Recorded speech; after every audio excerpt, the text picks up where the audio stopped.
Hello and welcome to Credit Versio's Q&A Wednesday. I'm your host, David Mahalik, and today we've got a great Facebook Live for you.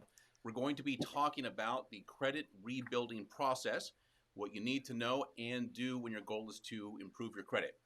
Also, we've got some credit repair myth out there that we need to crush because there is a lot of bad information and it's all over the place. And of course, we're going to be taking your questions live. My co-host has been in the credit industry for nearly 30 years, having worked for both FICO and Equifax, and with over 2,000 media interviews and quotes and over 5,000 published media appearances, he is America's #1 credit expert. Let's welcome John Ulzheimer. There he is. Welcome, John. Thanks, Dave. Thanks for having me. It feels like we just did this. Maybe last week. We did just do this. to a pretty good-sized crowd who was very happy to get some solid information on credit and how it works. And you did an awesome job. Really glad to have you part of the team here answering questions.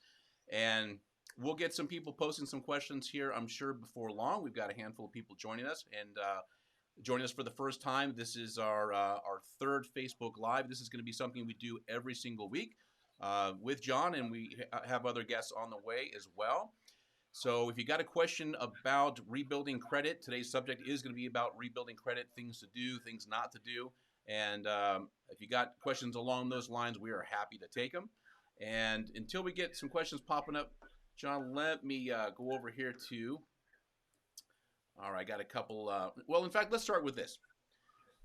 So people are using Credit Versio as a tool to challenge and remove accounts from their credit report with the goal of bettering their credit.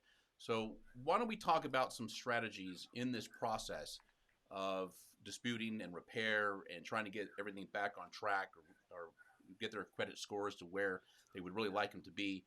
What are some great strategies for the rebuilding process? Sure. So there are multiple paths to a lower credit score, which means there are also going to be multiple paths to a higher credit score. So you probably heard the same advice repeated hundreds of times by people: pay your bills on time, stay out of debt, don't apply for credit too much, and then lather, rinse, repeat, you're going to have great credit scores. Well, that's great advice if you're talking to a crowd of 1 million people and you don't really have any kind of individual circumstances to deal with. So, for example, if someone has a poor credit score, let's define that. So a poor credit score in my mind is any credit score that's not high enough to get the best deal from lenders, right? So some people will think, they'll look at their credit scores and they'll think, oh, well, 500, that's a bad score, I need to improve it. Well, that's true. But if you're not high enough to where lenders are fighting over your business, then in my mind, there's always room for improvement. And so someone who's trying to improve a credit score that's in the 500s is going to have a very different experience than someone who's trying to improve a 700 to a 720 or a 720 to a 760, because there's different reasons why people are where they are. So for someone who's got a really depressed credit score, there's a reason, right? It's not because of inquiries. It's because they've got negative information on their credit reports, probably a good amount of it, and probably recent negative information, because that's kind of like the trifecta of things that you really want to avoid: the bad stuff, a lot of bad stuff, and recent bad stuff. And so to the extent that you've got kind of like a list or an inventory of negative information, then clearly your credit scores are going to improve more rapidly if the newer derogatory information either becomes older or is removed. And there may be some scenarios where really old negative information is so old that it's really almost meaningless in your credit score. And so you're going to get more bang out of your effort, so to speak, if you focus on things that are really actually problematic, not just stuff that you might think is problematic. So that's number one. Number two, and this is something that I think flies under the radar, and I think people don't talk about it enough, but it's important. There's a component within all credit scoring systems, all those built by FICO, all those built by VantageScore, that consider the age-related metrics in your credit report. And I'm not talking about the consumer's age. I'm talking about the age of the credit report. And so this metric is there's actually two metrics underneath that category of time and file, if you will. Number one is how old is your oldest account? It's actually very simple. How old is your oldest account that's on your credit report? And then the second one is what's the average age of the trade lines, not collections or public records, but what's the average age of the trade lines on your credit report? And obviously in both scenarios, you can assume correctly that older is going to be better. And so what you don't want to accidentally do as you're going through this process of credit rebuilding is try to get old information deleted if it's in a positive status, because that may make your oldest trade line a new, different trade line that's not as old, or it's a mathematical certainty that if you start removing old things from credit reports, your average age is going to go down. And that is a big problem, and it's really hard to diagnose because when people look at their credit reports, they don't generally look at the dates opened and kind of calculate on the fly what my oldest trade line is and what's my average age of trade. People tend to kind of make a beeline for the negative information and think, okay, this is what I really need to focus on. Remember, negative information in the payment history categories account for 1/3 of the points in your score, which means that 2/3 of the points in your score have absolutely nothing to do with whether or not you're making your payments on time. So there's actually more to gain by focusing on a lot of the things that have nothing to do with payment history than it is just to solely focus on payment history. And so to the extent that you can, as your accounts get older organically, or if you're added as an authorized user or a joint account holder on other accounts that are well aged, then obviously that's going to help to lengthen the average age of trade, and that's always very helpful for your scores. And then of course the infamous credit card balance to limit ratios, which are very important. To the extent that you can get those and keep those as low as possible. And also another one to consider in this same group, David, is the number of accounts with balances. Again, that's something that people tend to not think about.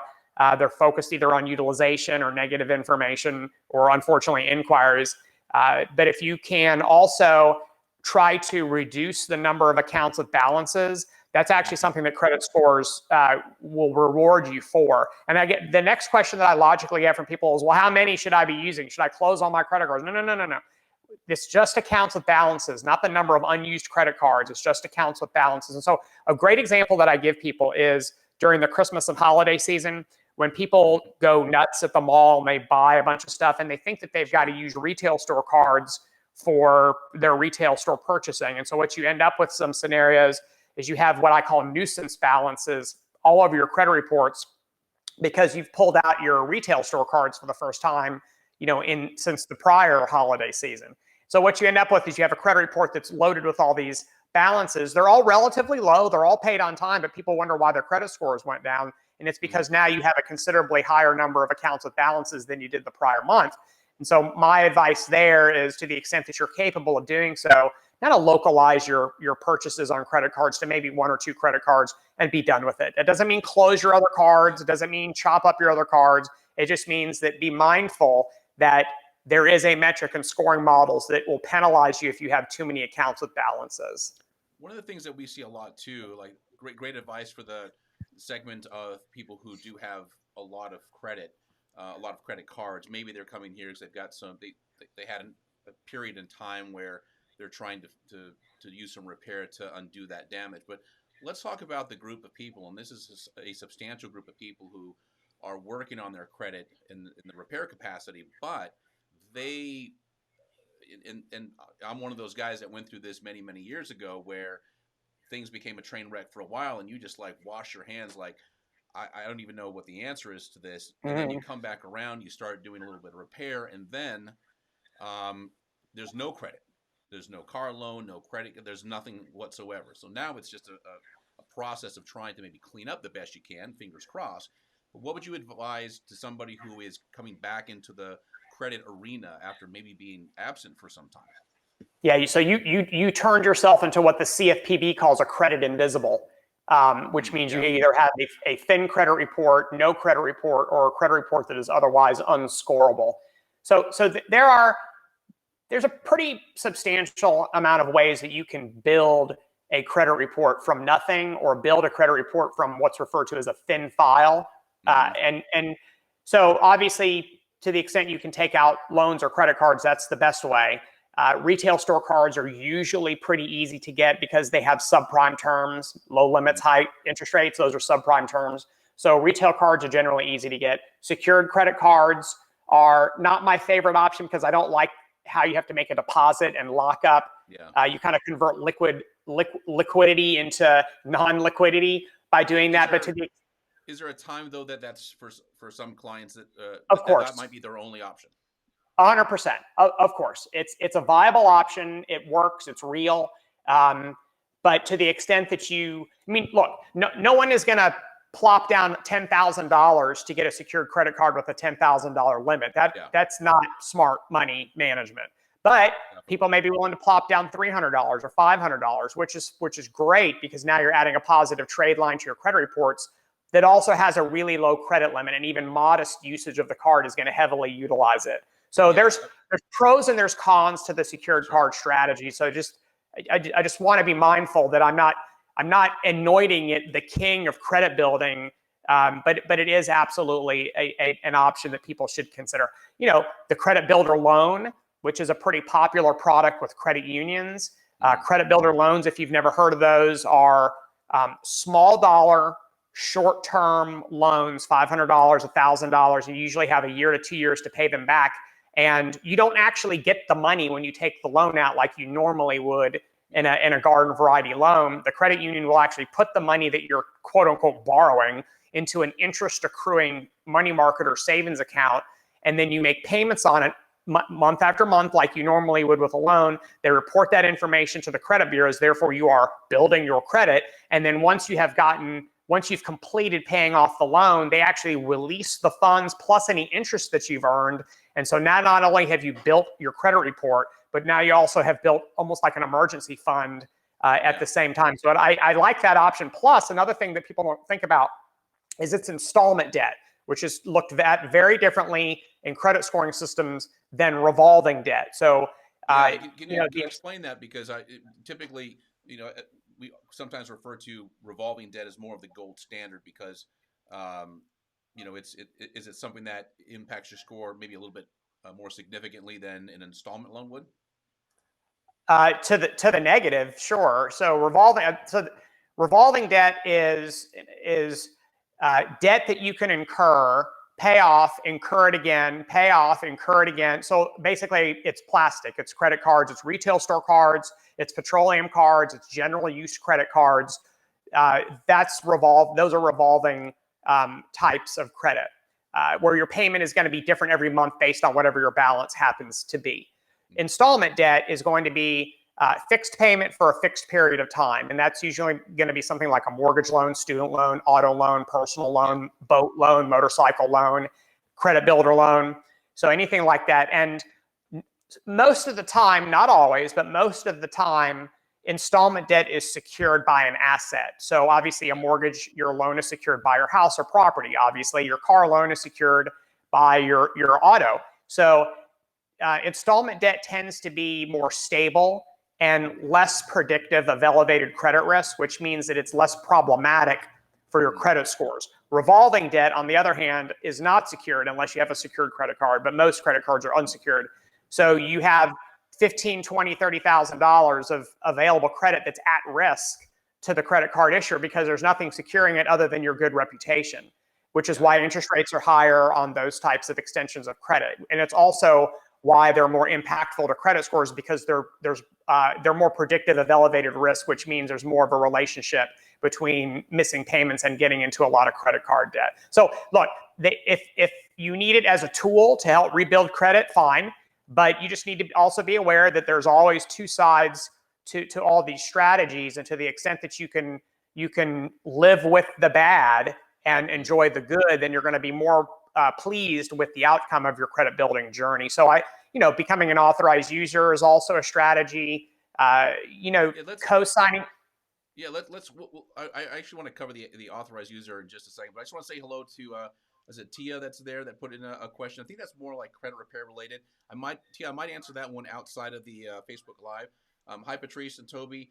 John, let's put a quick comma there where we were talking. Let's bring this question in from Kenneth. I had my identity stolen, and I try to get stuff taken off. Okay, so this is a different can of worms right here. So maybe you can address the impact and what to do if somebody has their identity stolen. Sure, yeah, absolutely. So first off, sorry, but you're in good company because I think everybody has been the victim of some form of credit fraud, whether Yep. it's true name fraud or account takeover fraud. So you're in good company, Kenneth. Trust me. And sometimes an ex-girlfriend who's your mortgage broker might have put her utilities in your name. Sometimes that happens. Sometimes that happens to Davids, people named Sometimes it David. happens Yes, to that's what David. I've heard. So you actually have different rights under the Fair Credit Reporting Act when you're trying to get fraudulently incurred accounts removed. So they're actually more aggressive in your favor than if you were just trying to dispute something like a credit card that really belongs to you. So the credit reporting, there's language in the FCRA that once the credit reporting, you have to take certain steps. You can't just do nothing, expect the industry to take care of you. You do have to take certain steps. But once you get done taking those steps, then the credit reporting agencies have to permanently block the reporting of any fraudulently opened accounts within 4 business days. So it's actually really aggressive, and that's 4 business days relative to the non-identity theft standard, which is 30 to 45 days. And so you can see that they really do take care of the people who've been the victim of fraud much more aggressively. So now the question is probably, well, what are those steps that I have to take? Well, you have to affirm that you really are the victim of identity theft and not just someone who wants to get something off your report and you're screaming identity theft and you're really not the victim. And so you actually have to fill out what's called a fraud packet. And that fraud packet, among other things, is going to include a police report. So, and this is the credit bureau's way of asking you to kind of cross the line between just someone who is saying they're the victim of fraud and actually filling out a police report, which if you do dishonestly is a felony. So that's their way of separating the pretenders from the real victims. And so once you've done that, you filled out the fraud packet, you've gotten your police report, you've submitted it, then they've got 4 business days to permanently block. Now, you're probably wondering why I keep using the phrase permanently block rather than delete. And I'm doing that on purpose. There's a difference. Deleting something from a credit report means it's just being removed and it leaves a hole in the credit report and can be put back if the furnisher chooses to re-report it, or what's called reinsertion. For fraudulently opened accounts that have been confirmed as fraudulent, they actually can't just be deleted and then accidentally re-reported by the furnisher next month. That doesn't solve the problem. What the credit bureaus will do once they know that certain things have been placed on your credit report because of fraud is they will actually do what's called suppression.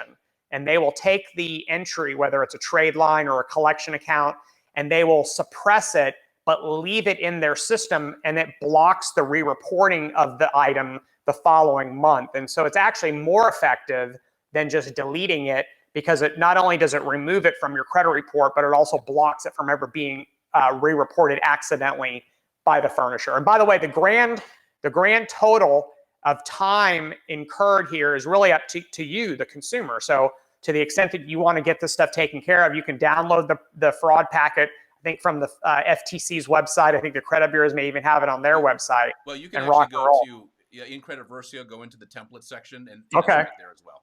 Yeah, Okay. we got it for our subscribers.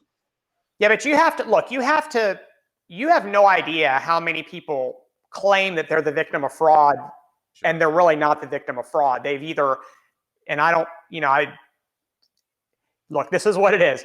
There are so many disreputable companies that are giving advice to consumers and telling them to do things like go fill out a false police report, pretend like all this stuff is fraudulent, and I think they call it a credit sweep, where you're basically taking advantage of your rights under the FCRA as it pertains to credit fraud, and you're essentially lying to all of your lenders, you're lying to the police, and you're lying to the credit bureaus, all in hopes of getting this stuff blocked from your credit reports. So, the reason I'm so cautious about talking about this is because I know this is a strategy that some disreputable companies are pushing on their clients and kind of charging them to teach them how to do these things. So look, you have to be really, really mindful that there's a reason why you're being asked to fill out a police report and send it in, which is interstate communication. All this stuff, there's multiple felonies that are committed if you're doing this stuff dishonestly, and that's the intent, is they want to hang this potential pain over your head if you're taking advantage of these really great consumer protections, but you're taking advantage of them fraudulently. So, John, you worked in dispute resolution when you were at Equifax for a time. That's right. Isn't the I'm a victim of identity theft claim largely panned if it's not accompanied by either a police report or very least an FTC affidavit? Yeah, when you claim identity theft to either a bureau or a bank, you're doing something that's not terribly uncommon, and the bureaus and the banks all have processes set up whereby you have certain rights under the Fair Credit Billing Act, you have certain rights under the Fair Credit Reporting Act. You've got a lot of rights that protect legitimate victims of credit fraud, and so, but again, you can't just say, look, it's not my fault, your problem, you deal with it. That doesn't fly. So if that's your attitude, then you're not going to enjoy the outcome. So the banks are going to want you to fill out paperwork where you affirm under the penalty of perjury that this debt is not yours, that you did not benefit from the debt in any way. And then once you have filled out all of that, then they're going to permanently remove it from whatever your statement happens to be. They'll withdraw it from your credit bureaus. The bureaus will block it, and boom, you've just enjoyed some really aggressive consumer rights. Yeah. But if you just say, yo, I'm the victim of identity theft, well, that's great. That's step one of a multi-step process. It doesn't just end there. Patrice has got a question. I remember Patrice from last Facebook Live. Welcome. Okay, so this has to do, John, when you said that your balances have to do with 1/3 of your score. She's like, so what's the other 2/3? Yeah, she may have heard me say that your payment history and whether you have negative information. Yeah, the payment history metrics are worth 1/3 of the points in your score, and 2/3 have nothing to do with whether or not you're making your payments on time, which is true. So if you think of it as a pie chart, Patrice, the 35% slice of pie, let's say pizza, because it's kind of dinner time. So the 35% slice of pizza is going to be the payment history related measurements. And then after that, so now we're going to talk about the other 2/3 of the pizza, okay? Another 30% of the pizza is going to be all of the debt related metrics. And so that's where your credit utilization ratio is going to be. That's where your number of accounts with balances is going to be. So that's where those metrics are going to be. So now we've just we've identified 2/3 of the points, and so now the other 1/3 of points are going to be made up of 3 separate categories. One is inquiries. The other is the age-related metrics that I talked about at the beginning of the live, where we talk about how you shouldn't discount the value of the age of your credit report. That's going to be in that category as well. And then the account mix category, which is the category that rewards you for having managed different variety of types of accounts. And so all that stuff fits neatly within one of 5 categories, and those 5 categories make up 100% of the points in your score. Can you talk a little bit about credit mix? Because that's a really important facet of having a good credit score. Yeah, it's actually what I call low-hanging fruit. It's actually a really easy one to do well in. It doesn't have anything to do with how long you've had credit. It doesn't have anything to do with how much debt it doesn't have anything to do with any of that stuff. It has to do with whether or not you check a couple of boxes. Have you ever had a credit card? Click, yes, I have. Have you ever had an installment loan? Click, yes, I have.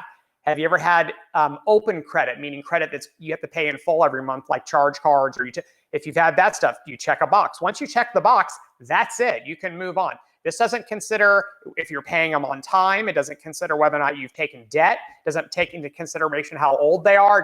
Just this particular category wants to see that you've had that type of experience.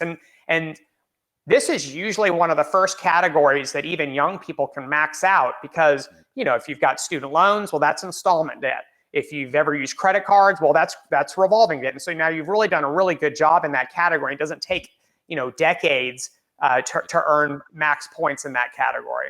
Now, that doesn't mean I say go out and borrow money to buy a car just to get an installment loan on your credit report. These are things that are going to happen organically just as you kind of live life and you incur credit and debt. Right. So let's pick up from where we left off earlier about authorized user. Because for people who are rebuilding, trying to get things back on track again, maybe they don't want to do the secured credit card. Maybe it could be the $300 out of pocket. Maybe it's just not the best use of their money. Yep. And they want to go. They want to see if they can bypass that by being added as an authorized user. Can you talk a little bit about how that takes place and what are the upsides? Are there any downsides? So in the spirit of full disclosure, I built my credit report being an authorized user on my father's Sears card that was opened in 1956. So I say that to just let people know that this is a valid strategy that has been around for a really, really long time. So authorized user is not something that has been around for a year. Now all of a sudden people are talking about it as far as credit building strategies. It is a long time and valid strategy. And so essentially, an authorized user is a consumer who has been added to a credit card of a different person as being able to use the account. So they have permissions to use the account, meaning that they can charge stuff on the account, but they have no account level permissions, meaning that they can't they can't ask for credit line increases. They can't change the address of the account. They don't have anything that you would rightfully kind of acknowledge as being almost at the administrative level of the account.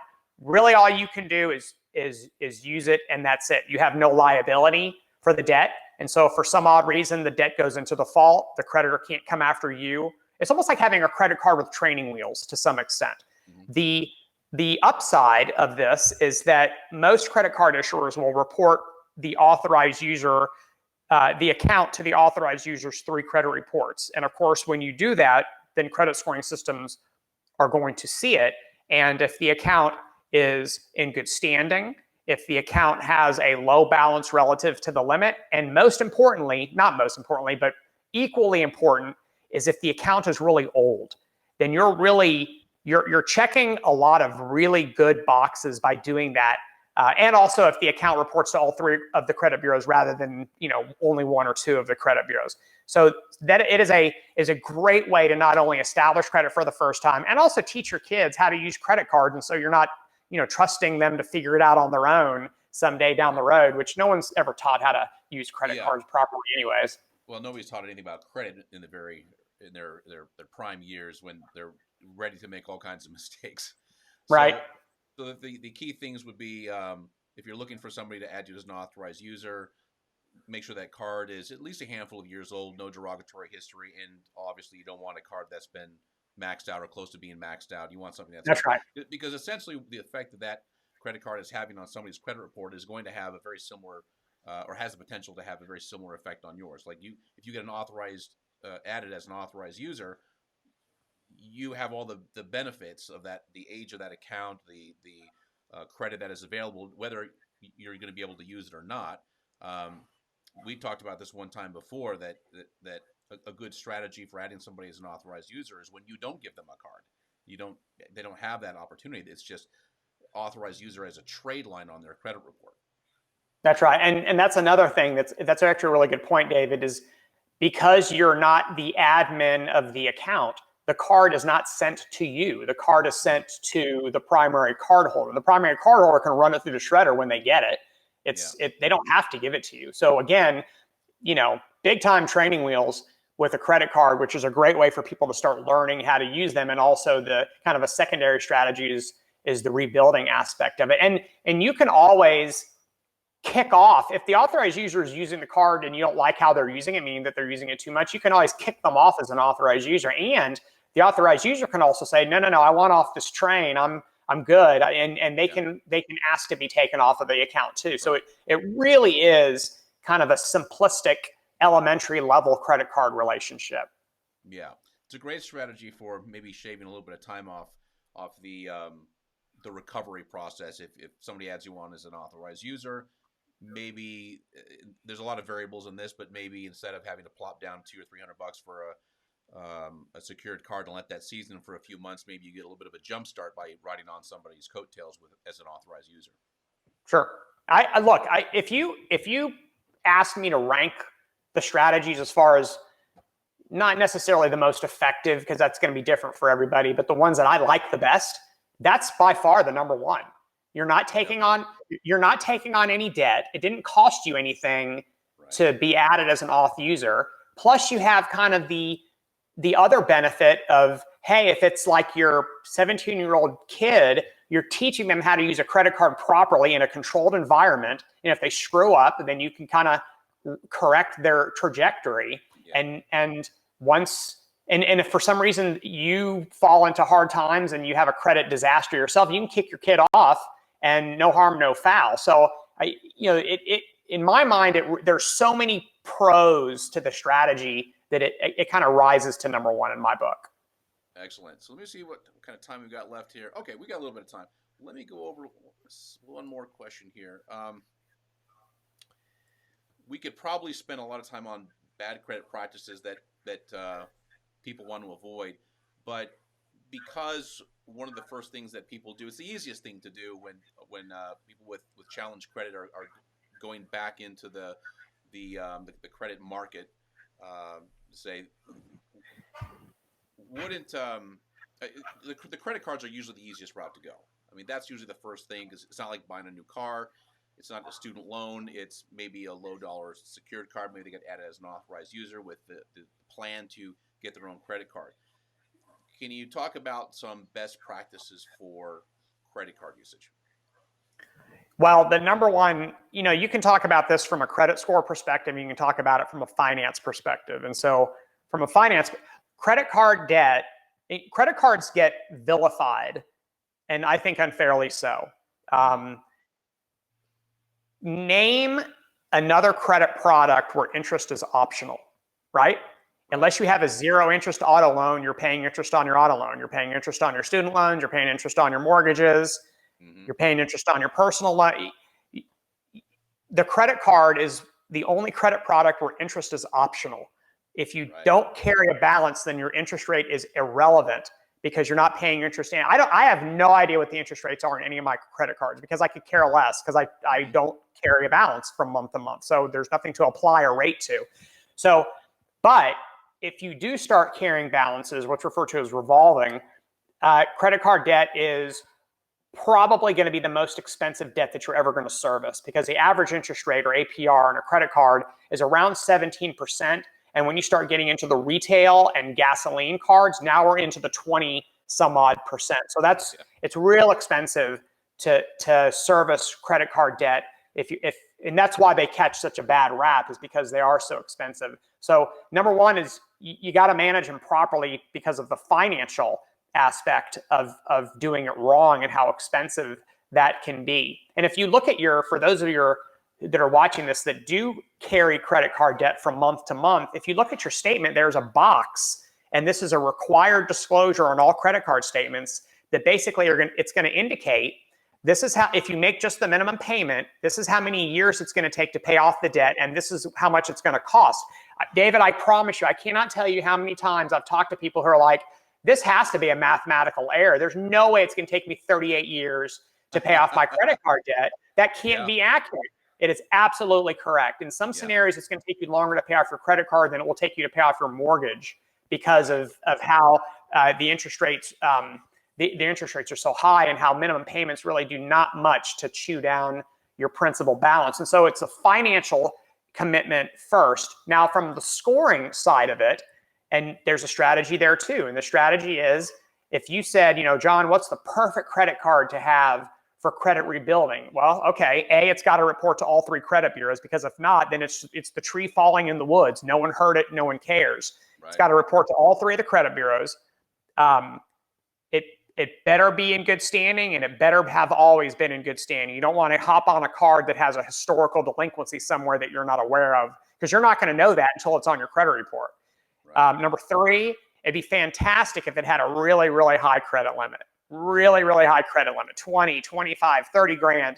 Because you never know when the primary card holder is going to go out and, replace the engine in their car with a swipe, or, go spend for a vacation with the swiping, and boom, now you have thousands of dollars on your credit report. So you want to make sure it's got a really high credit limit to the extent that you control that. And then lastly, man, it'd be great if that thing was 20 years old or older, because that's really a sweet spot as far as credit report and credit score goes. As long as when you start getting trade lines that are 2 decades and older, it's so much better for that age of file, those metrics, and man, it's going to really be helpful for your average age as well. So that's kind of like the holy grail, if you will, as far as the credit card goes, understanding that that's a kind of a rare apple. And if you can get multiples of those, but not every single one of them, it's still probably going to be a good deal for you. Yeah, it's amazing how much time heals when it comes to your credit. And I saw you do an interview recently, and I thought you said this perfectly, that one of the first things you want to do is just distance yourself from bad credit the best that you can, and time is really the only way to do that. Rebuilding is the other thing that you can do proactively. But it's interesting how the bureaus, not the bureaus, but the scoring models really reward you for doing things well over time. Even with my own credit report, looking at, how Experian, the Experian app, if you have it, will let you know the positive aspects of your credit report and the negative. And Right. the only one that I've got is the accounts aren't very old, and some of my accounts are 7, 8, 9 years old, but they still consider that to not be a very old. Like, I'm still pretty recent as a 50-year-old guy. Yep. That's recent credit history. So when you come into doing your credit repair, or you're going through the dispute process and you're rebuilding, you really have to have a long game, a long approach to this kind of a game, because anybody could be good if you pay their bills on time for 3, 4, 6 months, 8 months, but the FICO models and Vantage want to see you being able to do that over a long period of time. That's right. And that's why when you have people that are 20 years old, 25, 30 years old, and they're kind of like score junkies. And one of the common complaints that I hear from that younger crowd of consumers is, man, I'm doing everything right, and I just cannot get above 820. What in the world? What can I do? And the answer is nothing. You can get older. That's what you can do, because your credit report is you're maxing. So going back to Patrice's question about the 2/3 and the whole pizza, you're doing really, really well in the areas that you can control. But the one area that you can't control is how old you are, right? And you can't, so therefore you can't control how old your credit report is, because you haven't been around for 40 years using credit. You've been around for 10 years using credit. So your credit report is going to be young. So you're not going to bank all those points in that category. It's a 15% category. It's not chicken feed. It's more important than inquiries. And people love to obsess about inquiries. It's more important than the account mix category. So that's why when you do see people are like, oh man, I just nailed 850, 54 years old, 62 years old. You have people that have had credit in the rearview mirror for so many decades that they're really being rewarded as a result of that.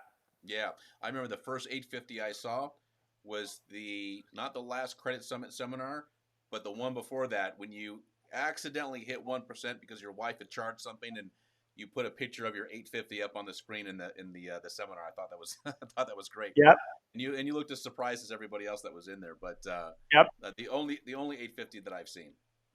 And I'm not shy. I'm 52 years old, and I've been using credit since I was 18. So if that gives you any idea of the how long my credit report has been active, which actually kind of dispels all this baloney that you hear about, credit scores are terrible and credit is terrible and you have to be in a ton of debt to have a good credit score. That is absolutely incorrect. And there's right ways of doing things and there's wrong ways of doing things. And once you start putting decades and decades of experience in the bank, you're always going to have it unless you do something silly and try to get all that old stuff removed for some reason. Yeah. Okay, so we're winding down. Let's wrap up with a couple of credit myths. And these are the ones that come up quite frequently. All right, let's start with this one. Does Does the act of disputing an account lower your credit score? No, in fact, the opposite is possible. When you dispute an account, the credit reporting agencies will apply a code. They'll put a code on the item that you're disputing. It's called a compliance condition code. And the code that is on an account during the investigation process will actually shield certain aspects of the account from the scoring process. And so if you're disputing an account that is derogatory, or disputing an account that has a large balance, or both derogatory and a large balance, when it's in the active investigation process, the code will cause the credit scoring systems to ignore that component of the account. And so it's actually very plausible that your score will actually go up during the dispute process. And if the item is verified as being accurate, and then that investigation is over, and then that code is removed, then your score will readjust to where it should be. And David, that's why you hear a lot of stories and policies that lenders have in place now where they will not underwrite a loan when accounts on your credit report indicate that they are actively in dispute, because they know that the credit score is artificially inflated and could possibly be lower if the item wasn't. So I think the position that's being taken is, hey, get the dispute process behind you, get all these notations of disputes off of your credit reports, and then come back and see us. And so that's why you see disputes kind of throwing a monkey wrench into the underwriting process sometimes. Now, does that apply only to the older the mortgage FICOs, like the FICO 2, or does that apply also to the newer FICOs that we see today, like FICO 9? I don't know if we have 10 quite yet, and also Vantage 3. Does the same thing apply to those scores? Across the board. Across the board. Okay. That's so right. We got Mark jumping in with a quick question. Do inquiries only affect your score for 1 year? Yeah, so good question, Mark. And so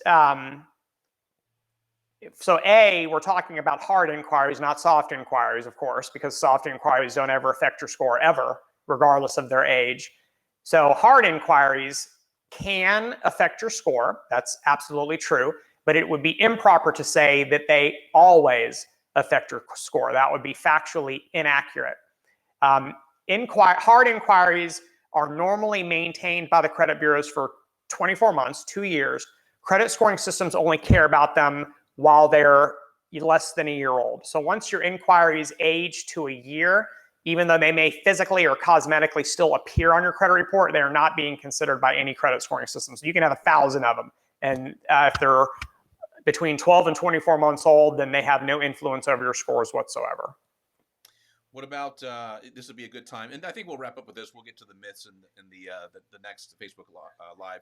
But on the subject of inquiries, is when we're talking about inquiries, we got to talk about multiple hard inquiries. Say you go down to the car dealership, and they don't tell you, but they ran your application to 4 or 5 other banks in town. Maybe you can address that. Yeah, it's called shotgunning. And what they're trying to do, obviously, they're trying to get you financed, and they are shotgunning you to multiple of their indirect lending partners to see if any of them can get you financed, and see if they can get you a good enough deal that you drive off the lot with a car and a loan. So that practice occurs not only in the auto environment, but also to some extent in the mortgage environment, because you can go to multiple mortgage brokers and shop around and see what kind of deal you can get. Well, FICO's not stupid, and Vantage Score isn't stupid. They know you're not looking for 7 cars, and they know you're not looking for 5 mortgages. They know you're looking for 1, and they know you're shopping for the best deal.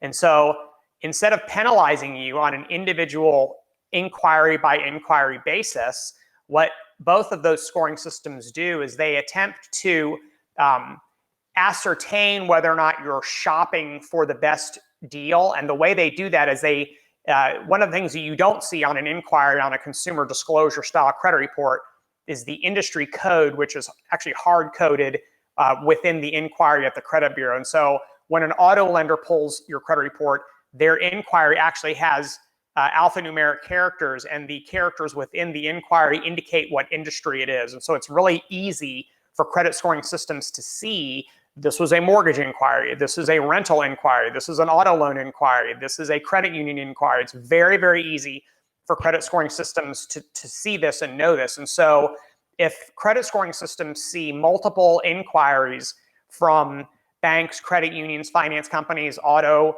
mortgage, student loan, they know that you're likely shopping around for one, not multiple. And so if you can do all that stuff within a compressed time period, then those inquiries are actually, it's called deduping. And deduping means it's a technical process whereby they take your inquiries and they will look at them and see what industry they're from and how close to each other they are in time. And they will take all those multiple inquiries and dedupe them down to one because they know you're looking for one loan.